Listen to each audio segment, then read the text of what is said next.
What's going on, everybody? Welcome to Brandon's Face. It's the podcast about a playlist. I'm Jonathan Beardsley. I am Brandon May.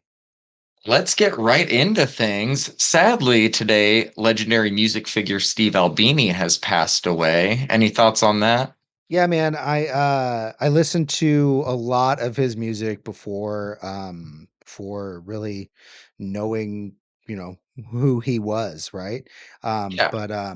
Back when I talk a lot about my indie discovery phase in 2015, 2016, and um one of those bands is Cloud Nothings.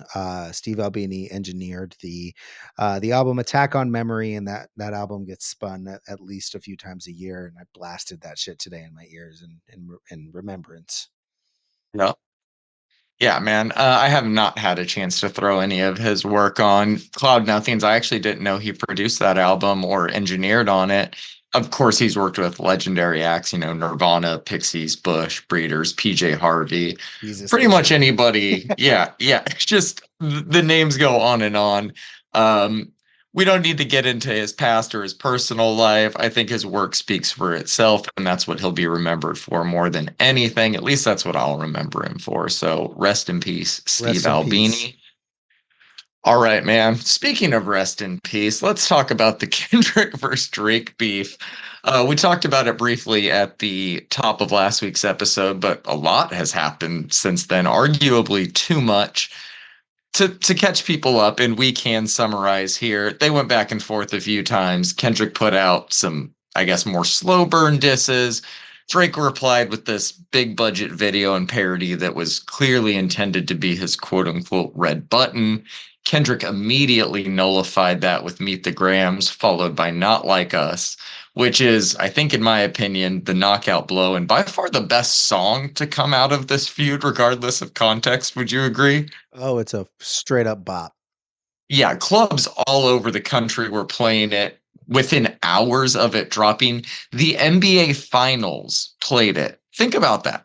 The National Basketball Association is using a song where Kendrick calls Drake a pedophile over a mustard beat for music during their national broadcast of the playoffs. What a time to They be were alive, using John. that Drake album. Yes, nice one. They were using that within 2 days of it being released. Just fucking crazy. Drake replied, nobody cared, and for good reason. He does not understand timing or momentum or and I think also just the content of his reply left a lot to be desired to those that even cared to listen to it. He went from begging Dot to drop to essentially telling him he can drop all he wants because it can't hurt him anymore. He claims his bombshell is feeding Kendrick the lies that he would use against him in this battle, but if so, he gave Kendrick the lies that made four of Kendrick's most successful songs of all time and his next number one hit. It makes no sense at all. Hey, go tell Kendrick I have a daughter and I'm a pedophile. Like bold strategy, Cotton. Let's see how it works out for him. He accused Kendrick of some pretty heavy stuff as well, such as abusing his wife. I Most think of all, there's a being lack of short. yes, most of all being short and having a small foot. There's a lack of proof on both sides when it comes to this feud, but if both sides are lying, all that matters is what people are saying. And after Not Like Us dropped, they're saying it's done. It's sad when Kendrick's best move is not replying to Drake's worst track, so that he just has to let that breathe. He didn't understand that people were tired of it at that point, and that the back and forth was just useless, especially after a song like Not Like Us came out. Probably shouldn't have said anything to begin with, but I do get replying if I was in his shoes. Since then, the cops have been to his house for a reported shooting that happened involving a security guard. His OVO stores have been tagged with graffiti reading Not Like Us. I think there was another incident of somebody trying to break into his house today. Clubs everywhere are singing bars against him. Metro Boomin got involved by making a beat called BBL Drizzy, uploading it to his SoundCloud so that anybody can make a Drake diss. He will select two winners. The winner gets $10,000 and a free Metro beat. The runner up gets also a free Metro beat. AKA, he put 10 bands on Drake's head. And do you know how many up and coming rappers without a label want a free Metro beat? Do you know how much that's going to do for them? Also, the beat for BBL Drizzy is pretty fire, so they get that for free already. I'm sure there's a million other details I'm leaving out, but that's where it stands as of now. I think you can't declare anybody else other than Kendrick Lamar the winner, except maybe Rick Ross, who's been having a great time during all of this. If this is the end of the feud, which I hope it is, it's hard to argue that the A minor bar isn't the best, right? Oh, undoubtedly. I mean, the Undoubtedly. I'm personally more partial to the wah wah wah wah, but the A minor bar is the one. So what are your final thoughts on all this garbage? I know you don't want to stay in it too long. Yeah, let's not, basically, because everything that we can say about it has already been said in real time by most everybody on the internet. But I just want to actually say that last week when we talked about this, I was pretty anti this beef. I said this shit's corny. It's probably fucking fake. I'm gonna go ahead and retract my previous statements because I think that it's very real. um, Wise move, Brandon. and I think that it got real personal there for a minute. I just want to I'm going to leave this beef because you said everything that I was basically going to say, but I'm going to leave this beef thanking Kendrick Lamar, not for the kill shot that was the A minor bar, but because he motivated Drake to rap harder than he's rapped in fucking years, man. Agree. Since pre-Scorpion era. I remember uh, just being so disappointed by at least 10 of the 18 tracks on Scorpion, and thinking to myself, god, this guy just fell from grace. And honestly, if we're being real, Family Matters is a fucking banger. It really is. Like, it's a great song. It was very quickly overshadowed by an Alchemist beat, Kenny doing his thing, but overall, I just want to say that I've been thoroughly entertained. Thoroughly.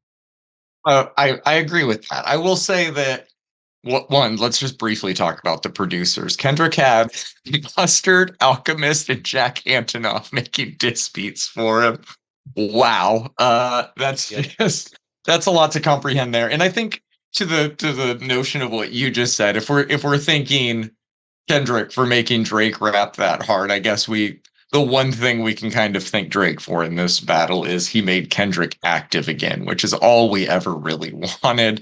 And to have not just Kendrick back, but banger Kendrick back. Not Like Us is the song of the summer. It's that and Espresso by Sabrina Carpenter.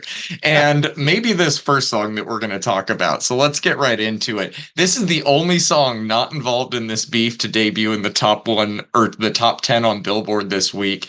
And it's kind of a shame that the beef is overshadowing it, but I think that it's going to have its moment. It's the new one from Tommy Richmond called Million Dollar Baby. This song is an absolute smash. It's already gone multi-platinum in my headphones. If it weren't for the rap beef polarizing the world right now, I think it would have debuted at number one on the charts. It might not debut at number one. It's my song of the week up there with Not Like Us. I fucking love it, man. What'd you think of this one? Yeah, man, this beat is insane. Have we talked about Tommy Richmond? Because I think this is the first track I've ever heard from him.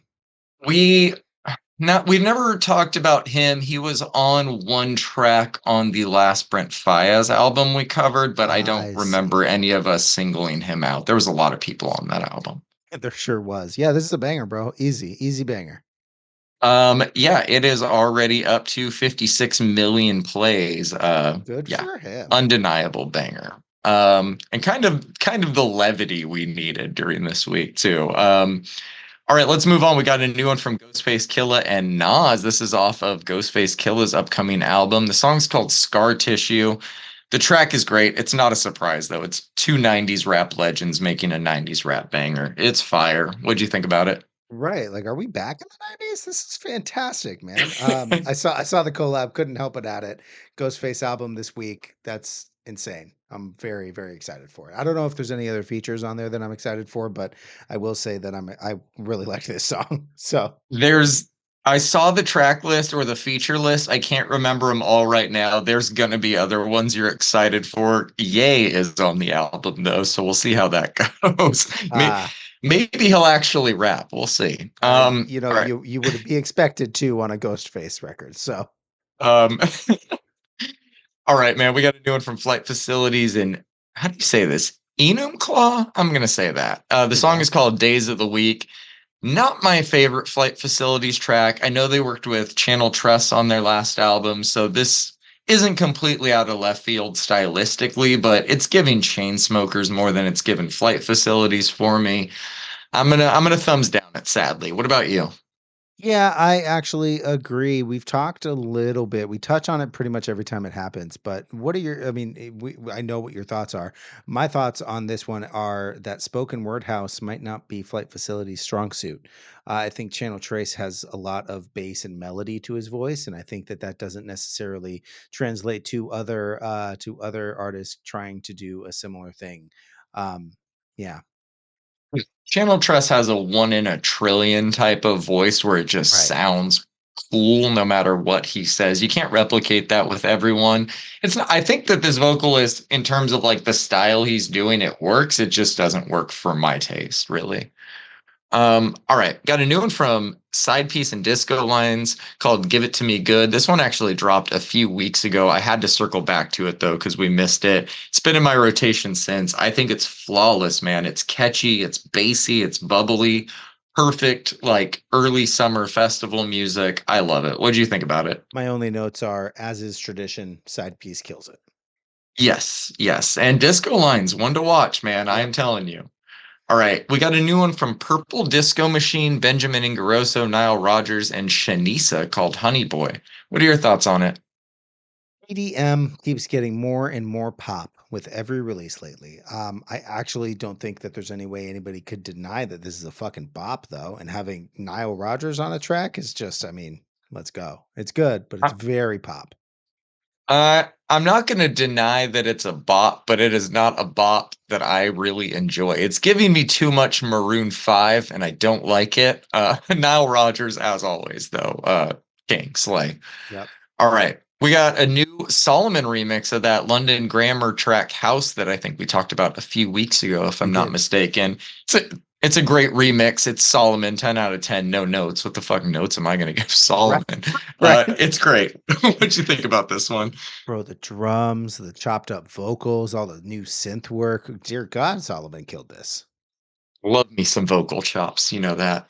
Yes, All sir. right, so we got a new one from Feed Me called All Be Good. I love this. It sounds like he made a sport track using Feed Me songs and or Yes. sounds and song structure. Like I like that we've reviewed so much of this guy's music that even though this is stylistically kind of in his other camp, I knew it was a Feed Me song just based on the way it sounded. Right. What'd you You think know, about it? Mr. John Gooch uses a very unique and identifiable like baseline structure that Mm-hmm. is different every time. But when you hear it, you go, "Oh, yep, that's him." And Yep. I can't agree with you more. A little different stylistically than others of his Feed Me project, but this is it's great as is tradition with this dude. I know he's like one of your favorite artists. You're not like a rabid fanboy stan or anything, but like, is it kind of crazy getting as much new music from him as we have this year? We've gotten a lot of new Feed Me music. The year is 2011, and I'm driving down bumping Pandora. I think I was on like Rusco or Caspa station, and Feed Me's album Blood Red his track Blood Red comes on. This was Hmm. before he was really known. Nobody like I heard this song and I was like, who the fuck is this? Saved it, went back as soon as I got to my homie's house, and I was like, bro, you gotta hear it. Like I literally pulled up YouTube on his TV and was like, you gotta hear this. And I've been a huge Feed Me fan ever since. Every release of his is good to great, maybe even great to fantastic. And to hear so much from this dude so often lately has just been great, man. It's been great. It's just I'm eating. It's I Yeah, I ask cherish him to it. feed me and he feeds me. You know what I mean? That's why he named himself that all those years ago. All right, man, we got a new one. It is the Kill the Noise remix of 1 Minute Kill, his song with Dope by Association and Bobby Saint.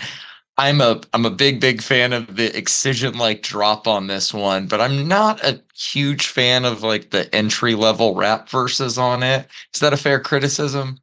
I mean, absolutely. I think that this is an undeniable banger in my opinion, but it's totally fair to not be like a fan of that like style of dubstep rapping.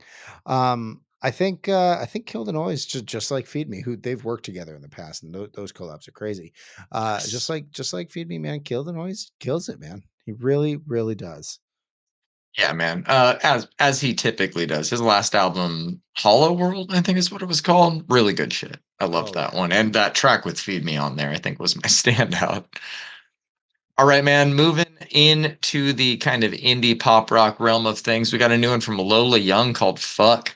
Intrusive Thoughts is the only single in this run that she's been on that I haven't been a huge fan of. Other than that, she's been putting out nothing but fire. This track is great.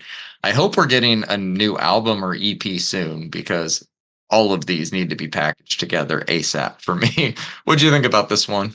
So I said last week, and that it just wasn't hitting for me. I think, or the last time we covered a Lila Young track, this one hits for me. I Yeah. get it. It clicked. Yeah, this one's a little more direct. I think Big Brown Eyes might have been the last one that we talked about. This one is a little more direct and a little more in your face for sure. Yep. Got a new one from Illuminati Hotties called Can't Be Still. Did you enjoy it? Yes, absolutely. I hope we have a new album on the way. I still throw on their 2021 record. Let me do one more quite often, actually. This track is good. It's exactly what I like about them and exactly what I expected. So Yeah. can't be disappointed. What did you think? I also thought it was good. I mean, fuzzy guitars, good vocal melodies. Sign me up, man. Good stuff. I have Exactly. not seen anything about a new album yet, though. Neither have I. I looked and I can't find anything. Maybe it's just a one-off single, but hopefully not. Me. Got a new one from Caroline Polachek called Starburn and Unkissed. Big fan of this. It sounds like a more avant-garde metric song or something. The soundtrack that it's a part of has a lot of good artists making new songs for it. So hopefully we get a few more tracks of this quality during the rollout. What'd you think of this one? Right. Yeah, man. This is a little different than what we're used to from Caroline. And I liked it. Her voice is obviously angelic as it always is. But yeah, this was just thematically and instrumentally just different. I enjoyed it. Yeah, it hits. It hits. Got a new one from the Marias, two new ones actually. If Only and No One Noticed. Both of these tracks are fantastic. If Only is a slow burn with some beautiful brass in the middle. Feels like kind of being in the back of a smoky club, and No One Notices everything I love about the Marias. I think Run Your Mouth is still my favorite during this rollout, but I could see No One Noticed kind of being my standout by the time we reviewed the album. What did you think of these? I absolutely fucking love these singles. I am so Yeah, excited really for the good. album. So excited. But I like you said, am if too. only's a little bit of a slow burn, but they do that Mhm. slow burn sound so well. I'm only a little confused because I think that there's a song in between these two on the album, which is kind of odd to release them together but not put them together on the album. Other than that, 10 out of 10. Yeah. All right, we got a new one from Direct Threat Forever Fighting, just some really good hardcore, short, heavy fun. You like it? Yep. Short, heavy, fun. You hit the nail on the head there, bud. Got a new one from Look to Windward called When You Go Away. I thought this one was okay, like a bit over the top for my taste, but it is very well made prog rock. Feels very grandiose to say the least. What did you think about it? This actually is pretty grandiose. I actually think that Look to Windward is going to do something interesting. I believe that they're doing a both audio and visual kind of concept for this record that they're putting out. I believe it's on the 26th of this month. I could be wrong about that. Later this month. It's very Steven Wilson's last album for me. It kind of brought back some of those feelings, and Interesting. wanted to share this one. Yeah, man. Well, thanks for throwing it on. Yep. We got a new one from Liminal Shroud called Nucleonic Blight. This track fucks, dude. 10 plus minutes of high level death metal. Great album artwork on it, too. I already know you love this one, right? Welcome to my song of the week, John. Knew A it. 10-minute blackened death metal song. Sign me the fuck up. This is so well done. Oh dear God, man. Really, really fucking good. Yeah, this All right, one we got was a new one released from on Willow Tip Records, which you oh, know that big I love. surprise. Big surprise. Oh man, I don't know the last week we've gone without a Willow Tip release on the playlist. All Love right. them. We've got a new track from Wormed called Automaton Virtualog. I appreciated the technicality on this track more than anything. It's a lot going on though. What did you think about this one? I love Wormed, bro. This is some sci-fi brutal death metal for us this week. Wormed has had a pretty interesting career with hits, if you can call them that, in the brutal death metal scene, which is a very tiny scene considering all of the factors. I even have their album Planispherium on my sci-fi themed brutal death metal playlist. I'm I was excited. just about to ask if they were on your sci-fi brutal death metal You playlist. know that they are. I'm actually really excited. I think they have a new album coming out. And yeah, it's kind of a juxtaposition though, right? Because we covered other brutal death metal this year maybe even last week, maybe the week before Party Cannon.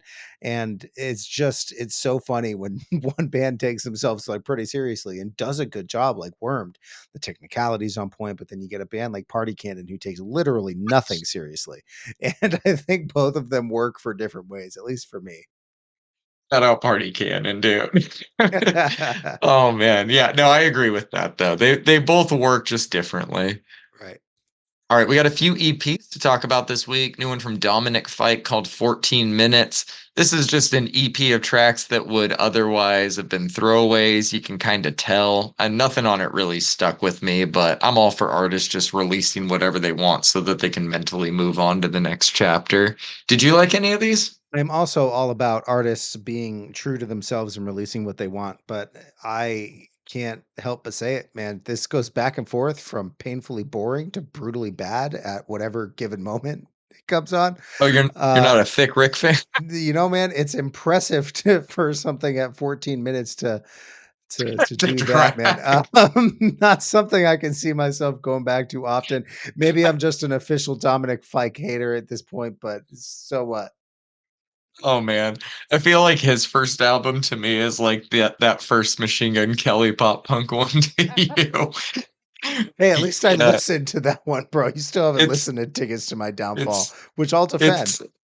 it's it's just the whole Joker you wouldn't get it meme over and over again, really.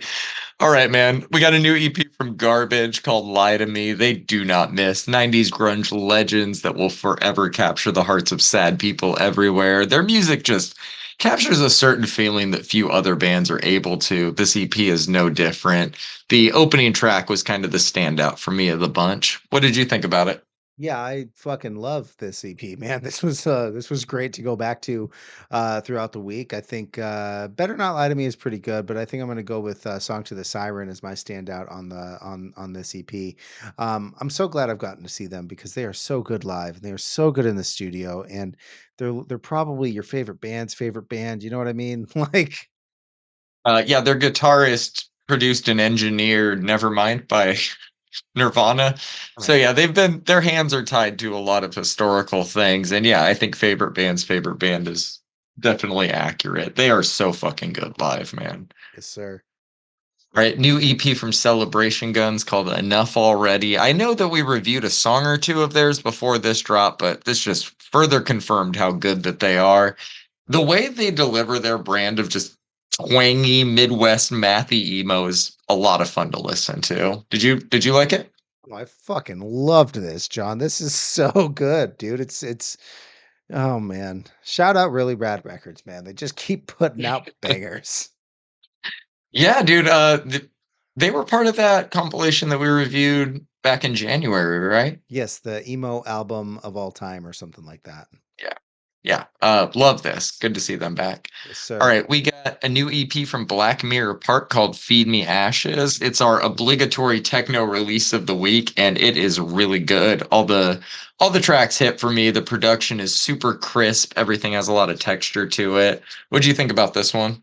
Yeah, the all the different layers are so well defined on this one. Like the percussion stands away from the bass and the kicks stand away from from the closed hats, and just everything is so separate, but when it comes together, it just like does its thing, man. This is from Planet Rhythm Records. We have never covered Black Mirror Park. There's no way in the world for us to cover the amount of techno that I listen to and follow. I'm actually considering doing like a mix for every quarter just to get that kind of out of the way. But Please do. I I heard a couple of these tracks on with from like 18 other techno releases this week, and I was like, "Yep, this is the one." Fair. I'm not going to argue that. Yep. We got one more EP to talk about this week. It's from Synestia and Disembodied Tyrant called The Poetic Edda. You a fan of it? Symphonic deathcore that's actually symphonic, John. I'm actually pretty sure they sample Vivaldi on this one. It's a new take on a pretty played out section of deathcore, if you ask me. But this is honestly, man, it's fucking great. There's nothing I can do that. I even like tried to dislike it because of how much hype it was getting in the little corner of the core scene that is deathcore. And yeah, I really, really fucking liked this one. What did you think about this one? Oh, dude, you said it. It's great. I love the sound. I love the aesthetics. It just goes hard. Great release all It's around. it's symphonic without being the wall of sound that bands like Angel Maker and Lorna Shore end up delivering. It's got fantastic vocals without like I actually think that they purposefully, and somebody can correct me, and maybe fucking one of the vocalists from these band can correct me. Are the vocals like down mixed so that they're not in your face and like part of the Olympics that is deathcore vocals? I mean, it's done so well for this style that I was severely impressed, man. Synestia, Disembodied Tyrant, come on the pod. Tell us how you did it, Please please. do. Um, all right, man. Are you ready to talk about the albums? We've got some albums, bro. We do have some albums this week. First up, the new one from Dua Lipa called Radical Optimism. I thought that this one was okay, but it's disappointing because it feels like it could have or should have been great or better. The singles, like the three that we got, were all very, very good. Catchy, well produced, danceable, memorable visuals to match. All signs were pointing towards yet another dominant pop album for her. But when the album actually came out, the conversation around it was surprisingly quiet. The singles, like them or not, are as good as the album gets. Nothing much better, nothing much worse. It's a classic high floor, low ceiling pop album, which is fine. But like I said, it could have been better than that. In some of the interviews when the rollout for this started, she said she was influenced by acts like Massive Attack.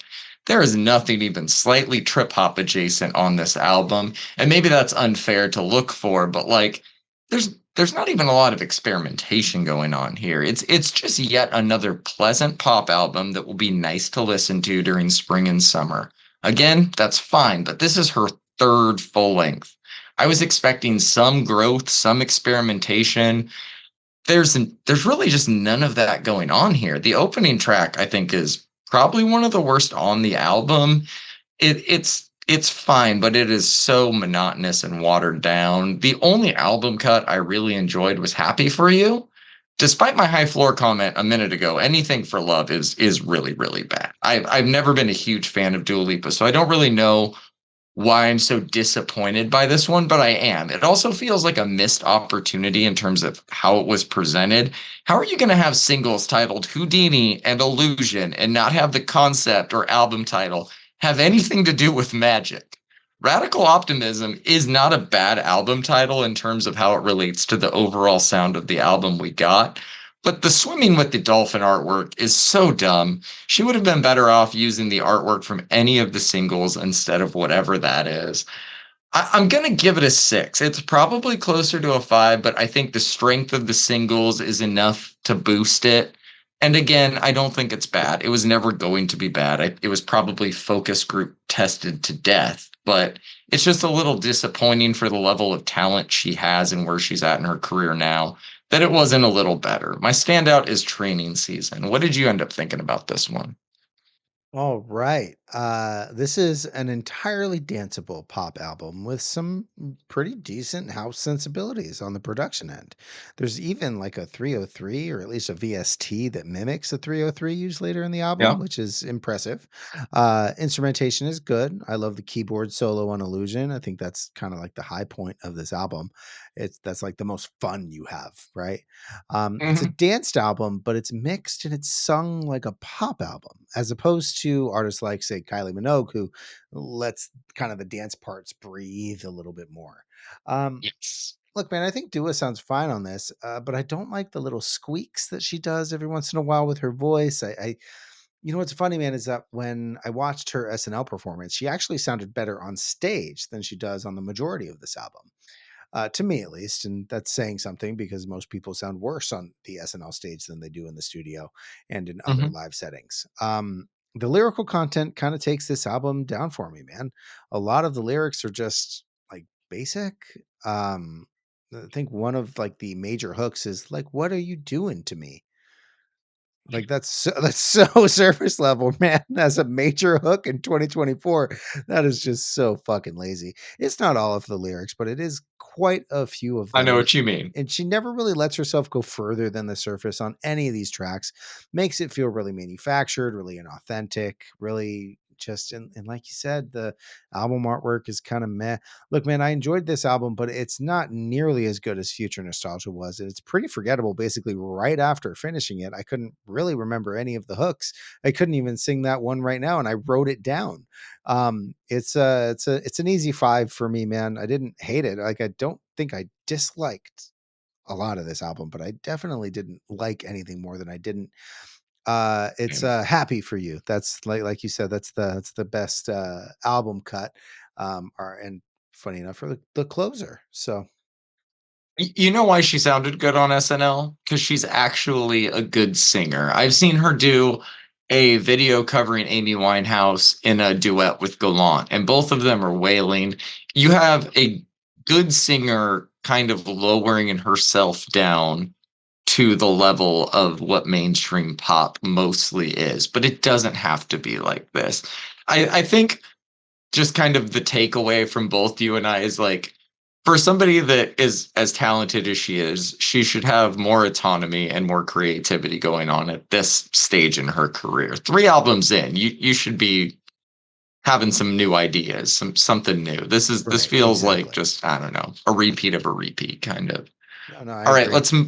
let's move on, man. We got a new one from Willow called Empathogen. This is the complete opposite of the Dua Lipa album. Not only did this live up to my expectations, it surpassed and subverted them. There's not a bad song on here. Everything on it feels like it's going on in service of the album. We got that Fiona Apple like intro with John Batiste called Home. It's just phenomenal. The singles for it were perfect. The album cuts equally as impressive for me. There's a million great things I could say about this one. People really just need to give it a listen. It's a solid 9 for me. My standout as of now is Big Feelings, but man, Run, False Self, The Fear Is Not Real are all so fucking good. The way No Words 1 and 2 goes into Down, like there's just so fucking much I love about this record. The only track I haven't really been able to connect with on it is Ancient Girl, but it does not stop this album from easily being her best work to date. And what I will say is probably her first like vinyl purchase worthy album, for me at least. What did you think about this one, man? Did you like it as much? I am number one, so happy that you enjoyed it so much, John. That is amazing. I am kind of stuck with this album, if I'm being a little honest, man. Like Talk to me about it. it's at least different. It's extremely original, I'd say, which is saying something in the pop world of 2024. This is Willow's project, and she most definitely did well whatever the fuck she wanted to do on this one. The melismatic singing she does is both kind of like unique and kind of not my thing at the same time. I love the John Batiste feature on Home. I think he brings a level of improvisational jazz to it that will likely be difficult to reproduce live, but if they can handle that, then it'll fucking kill. Um, Musically, this album is both like cohesive and all over the place. This album is full of contradictions to me, but none of them really take away from any of it. Uh, there are certain riffs that will be played and then like called back to later in a song. There's lots of guitar. There's lots of that singing that she does where that I think it's called melismatic, where it's like the one note, but it's different like syllables of notes. That. There's yeah, man, it's honestly like a an incredible job of creating like a really unique atmosphere on this one. She did a great job. There's really nothing traditional about this album except all of it is, if that makes sense. Like all of it is like traditional instrumentation, but nothing is done in any traditional styles. When we first heard Symptom of Life, I remember thinking that I needed to hear it in the context of the album. I think that this one was actually a good representation of the album. I thought it was going to be like the odd one out, but it turns out that this one has like the most traditional structures of the bunch. Um, I think I love this album or I hate it. I honestly can't tell if this is art or if it's trying too hard. It could be both. Either way, good for Willow. I hope that one day she's not overshadowed by her father's accomplishments or mishaps, but I think she's going to doing a really good job of separating from her family. I think it's easily her best album to date. And I've liked her other projects. I'm I gonna get somewhere between a 7 and an 8 for me. My standout is it's either Home or Symptom of Life. Both of those songs are fucking excellent. I think in one of the interviews leading up to this album, she was kind of asked about, I don't know if it was about Nepo babies or just about her parents. And like, she was like, yeah, I'm pretty sure if my parents were not famous, I would still be a left of center thinker, kind of a fucking weirdo, Right. no matter who my parents are. Yeah, I think that this is her best work today. Definitely her most complete. But like you said, I haven't even disliked any of her previous stuff, so that's really saying something. I'm glad you enjoyed it, even if it wasn't quite on the same level I did. Yeah. Um, all right, man. We got a debut album from Rachel Chinriri called What a Devastating Turn of Events. I think as far as debut indie pop albums go, it's good. It's a bit drawn out, but the highs are pretty high. The Hills, Never Need Me, All I Ever Asked, and the title track are all excellent. But despite the creativity present on those tracks, a feeling of repetition does start to set in for me whenever I get into the back half of this album. Gets a little monotonous musically more so than lyrically, but it drags all the same. I think that she adds some personality tracks in the middle in the form of it is what it is and Dumb Bitch Juice, but they don't really add much to the album for me personally. Her vocal tone and tendencies probably won't be for everyone, but I think she's a welcome addition to the current pop landscape. And this album shows that she has the potential to be more than an up and comer. I'm feeling a strong 6 to a light 7 on this one. My standout is Never Need Me. What did you end up thinking about this one? I know that last single didn't rub you right. You know, man, I actually love when we disagree, John. I loved this album. This is an extremely catchy album that was just a delight to listen to, man.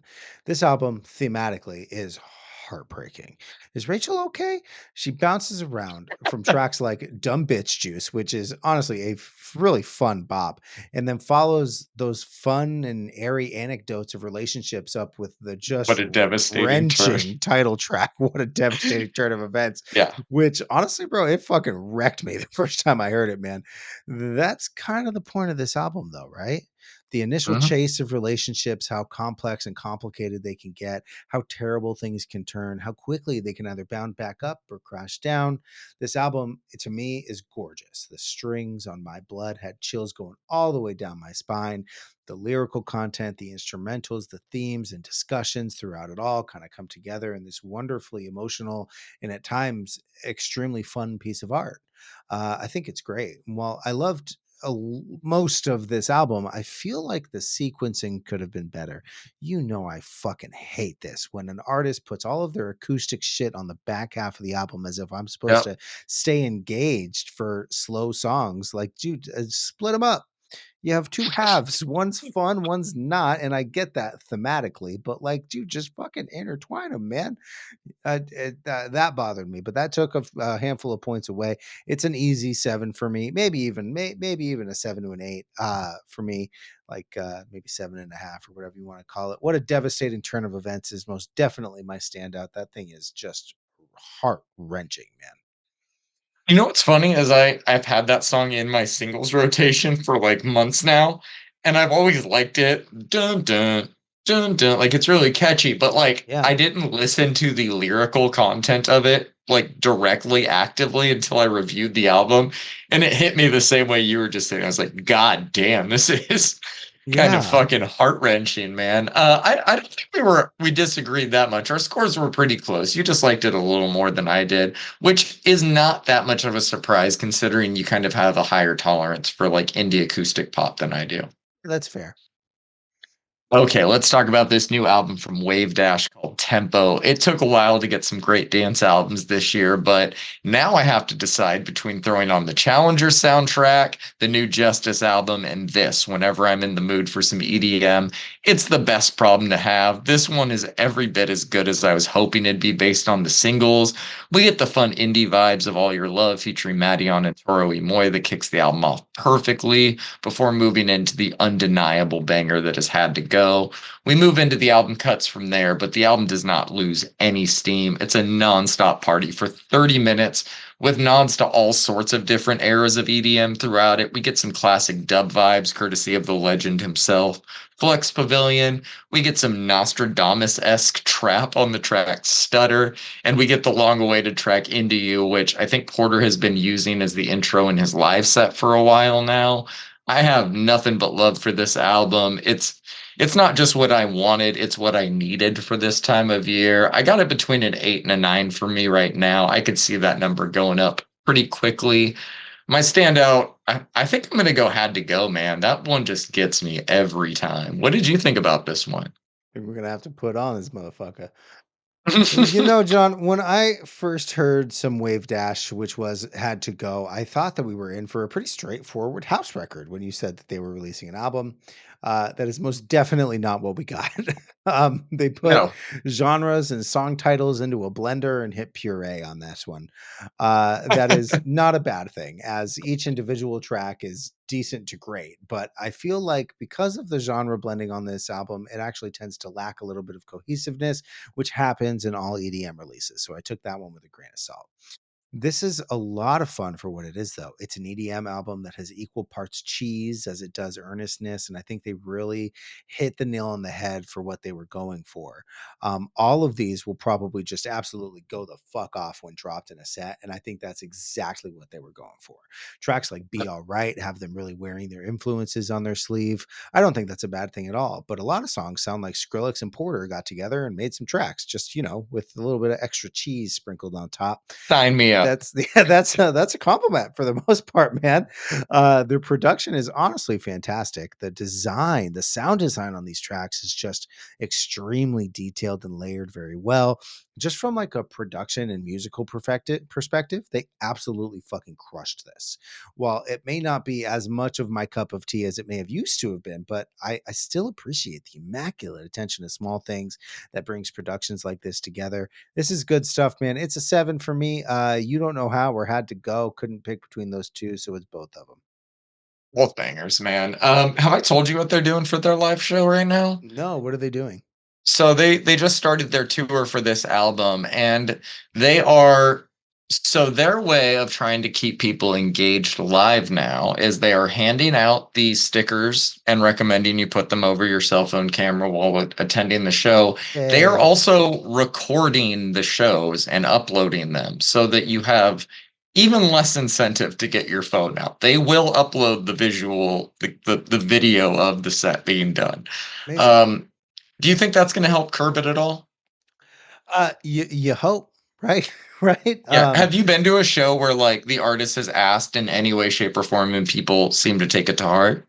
Yeah, I have not personally been to a show, but I'm old, I'm fat, my knees suck. So, but I live vicariously through the people that I know that end up going to warehouse raves till 4 a.m. in LA. Or, And a lot of those events they'll kick you out if they see you recording. Mainly because they're illegal, and Ergine? if they might show like where it is, because the LAPD's been a real bunch of bitches this past year, but also because the artists don't really, you don't need to do that, bro. Let's just live in the moment. I've heard nothing but great things. Actual dancing at shows. No, nobody's really concerned about getting it on video because nobody will have it on video. Therefore, it either never happened or it happened and it was fucking awesome. You should have been there, you dolt. Yep. And absolutely love it, man. Now I am known to take a couple of photos, maybe a 2-minute video, put my phone Same. away, and that's Same. it. And I think that that is valid, right? If that's what you want to Yep. do. The problem is the Snapchatting and the Insta stories and the phone all over, and then you're 6'2", and then you've got your phone up, and I can't even see around you. Like Yep. that whole thing starts to become cool. I really hope that Wavedash ends up curbing a little bit of that and puts people back into the moment, because what raves are at their heart is an escape. Yep. And I Well, I think mean, that beyond escaping, raves, just concerts. Yeah. yeah, I think I think escaping the world and having the world in your pocket is oxymoronic, right? So you go ahead and take the world and keep it in your pocket for just an hour or so, man. I think that Placebo is the only show where like they had a little video play beforehand of them kind of saying like, all the same shit. But we want this to be like an intimate performance. We want your guys' attention. And literally, I would say 95% success rate that night. Yeah, They're that's also tight. playing Happy and Harriet's this weekend, which is going to be fucking sick. They sure are. I will not be going because I'm Do you know anybody going? no, my brother-in-law might. It depends. He might be out of town. He might not. He might not. So he's playing it by ear. Maybe buy tickets at the door. Pappy and Harriet's has Is he, been an interesting venue this last this last year. it Uh, has been. yeah. So no, I don't know anybody going. I would go, but I have a show coming up in the next couple of weeks, and I'm saving all my energy and live concert energy for that. Have you ever seen the movie Ingrid Goes West with Aubrey Plaza? Oh, it's great. Yeah. They go to Pappy and Harriet's in it. I just watched it the other week and I was like, hey, Leo doing the point at the screen, man. It Yeah. was, I knew it right away. I was like, Of that's course. Pappy and Of Harriet's. course it is. Legendary. That show's gonna fucking kick ass for anybody going. Placebo's so good live. All right. Yes. So moving on, we got the new album from Wheel, Charismatic Leaders. Did this one live up to your expectations for it? Yeah, I was just going to say, and let me take this away here, John. I remember in 2021 when I first heard about this band. I'm pretty sure that Resident Human went on our first or second playlist ever for this podcast. Yep. I have been a pretty massive fan ever since. Resident Human stayed in my car CD player for almost a year. What I love about Wheel, and what I imagine is actually extremely difficult to do, is how they're able to make these complex notes, riffs, time signatures sound so organic and like not complex. When you listen to a band like Between the Buried and Me or the Dillinger Escape Plan, you can't help but understand like how technical and complex the song you're listening to is, because it's in your fucking face. With Wheel though, I catch little things almost every time I listen to a song again. While there's a lot less noodling, there is some noodling, but it's not quite as technical as other prog metal bands. This album has plenty of subtle technicality. Take the single and the first track, Empire, for example. The way they mess with two different time signatures on both the guitar and the drums simultaneously is really neat. Probably insanely hard to do, especially live, and comes across like it's nothing. Porcelain has verses that like build upon each other every time. Each verse has two extra lines on it, and there's three of them. And that's how do you like musically, how do you even fucking do that? um Submission is one of those tracks where they really take their time and they let every moment and every instrument really breathe. I love when bands do that, and when it all comes together at the end, there's like this really sweet payoff. I love tracks like Saboteur because we didn't get it as a single. Maybe it was too long for a single or whatever, but that hasn't really stopped other people. But I have to say that getting tracks like this as an album cut makes me so happy. Not only is the song super fucking heavy, but James' vocals are absolutely insane. He really gets to show off his range, and the whole band gets to show off their ability to be technical, catchy, and heavy all in the same breath. That first time to deliver, I just knew that later in that track we would get him screaming into the void at some point, and we do. But who knew it was going to become the breakdown call out for this song? Dear God, man, the last minute or so of Saboteur is just fucking filthy, man. I love how this track ends and it fades away. Then the strings for Disciple come in, followed by an absolutely filthy bass line. I love how pretty this song is, and I love the strings. And as you probably guessed, we get to the final track, which is the freeze after a cute little interlude, and which is the second longest track at a mere 10 minutes and 35 seconds.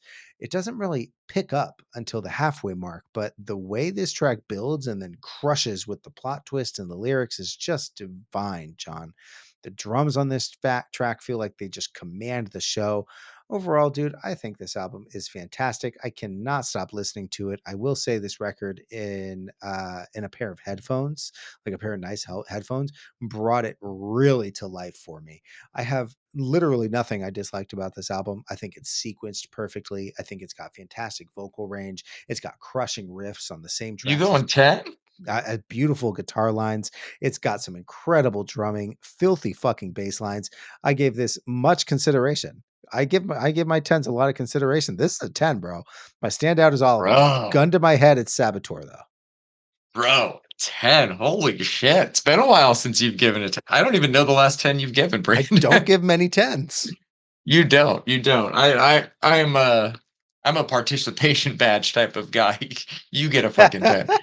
No, this is you were always gonna like this album a lot more than me. I think that this Yes. is a good album. It has moments of greatness on it. It never really transcends to legendary for me the same way it does for you. I think that the music is where we can bond on this one. The music alone is fucking brilliant. It's the vocal style where I struggle with it, you know. It's like it's obviously personal taste. All music is subjective, blah blah blah blah blah. It's prog rock with some like 90s grunge vibes, this occasional outburst of metal.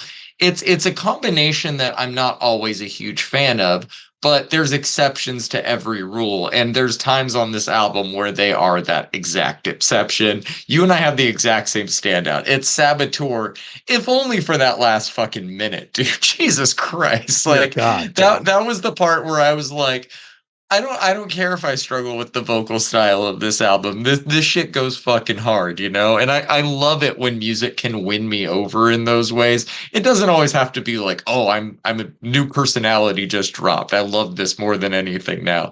No, I think it's a good album. It definitely grew on me over the week as I listened to it, particularly in the headphones listen, like you said. I think it's a strong six for me personally. Saboteur is my standout. But the freeze also very, very good. I really like some of the guitar shit in the freeze. It was a fitting outro for an album like this. Fuck it, man. 10. Love that for you. Yeah, I really I enjoyed it today. You know, like I'm gonna go see them in a couple of weeks. I literally like can't What stop venue's listening that to at it, man. again? A small little tiny venue. This is their first headlining tour in the US, because apparently nobody knows about it. It's not sold out. It's That'd be 15 bucks. sick. It's at this small little bar in San Diego. I think it's near Little Italy, called Brick by Brick. Fuck yeah, dude. That's gonna be sick, dude. Well, depending on what their preference is, send me some pics and Yeah, videos right. after our conversation. All right, man. We got this new project from Gas Station, Pale Flowers on Sunday. What were your thoughts on this one? This is an atrociously fun emo pop punk record, and I just love how short it is. This, Dominic Fike, is how you do way more in 14 minutes than you promised to do. Yep. Because I just get to spin it back to back and listen to it twice on a lunch break with time to spare. I don't even have much. I don't like have much to say that I didn't say when the singles were dropped, but this is just so much fun, man. I hope they continue to make music like this in the future. Six to a seven for me. It's good. There's nothing revolutionary about it, and it's honestly very short. And there's even interludes for it being so short. But yeah, man, I really enjoyed it. I think let's call it Crosswords and Pen. That's my standout. You listen to this twice on your lunch break. I listened to not like six times. It's all the same, man. Yeah, dude. Did I sort this one wrong? You called it a record. Is this an EP? No, I I think honestly it's an have no album. idea. I think it's an album. Okay. It's Yeah, 14 so minutes, but it's 8 songs. So call that an I, album. I I think that's what they're going for. I don't know. Like we talked about Rupert Pupkin. We both liked it. The other songs on this release are good. The whole thing goes by very quickly, like you said. 8 songs, 14 minutes. It spends some of that time fucking around. Still very solid with some decent tunes on it. I don't really have a score for this one. It's kind of like you said, probably a 6 or 7. My standout is Scarecrows Make Us Laugh. It's a good one. It's a really good one. All right, man. We got this new project from Memory Derelict called Archangel out. In the interest of transparency, I know this artist, so I might be a little biased in this. But I don't think that any of my thoughts on this album are dishonest. You and I talked about his last album and EP a while back.